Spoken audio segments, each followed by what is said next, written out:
องค์การจัดตั้งสาวหนุ่มแม่หญิงองค์การห้าฮ้องโรงหมอฐานแขวงและกองร้อย23ที่ขึ้นกับกองบัญชาการฐานแขวงสร้างขบวนการออกแห่งงานทางยาอยู่อนุสาวรีย์นักรบนิรนาม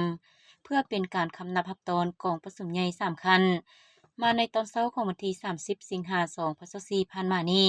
องค์การจัดตั้งสาวหนุ่มแม่หญิงองค์การห้าฮ้องโรงหมอฐานแขวงและกองร้อย23ที่ขึ้นกับกองบัญชาการฐานแขวงพงษาลี ได้สร้างขบวนการออกแห่งงานทางยาอยู่อนุสาวรีย์นักรบนิรนามอยู่เทศบาลแขวงเก่าที่เมืองพงษาลี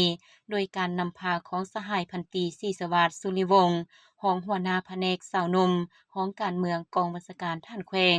พร้อมด้วยสมาชิกสาวหนุ่มแม่หญิงองค์การห้าห้องโรงหมอทหารแขวงและกองร้อย23เพื่อเป็นการคำนับรับตอนกองประชุมใหญ่3คันที่ใกล้จะมาถึงในม.ม.นี้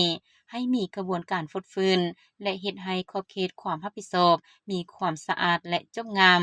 และจารึกคุณงามความดีของนักรบปฏิวัติผู้ที่เสียสละเลือดเนื้อเหือแหงของตนในการต่อสู้ปลดปล่อยชาติก็คือการปกปักรักษาและสร้างสรรค์พัฒนาประเทศชาติในแต่ละระยะผ่านมาจนถึงปัจจุบัน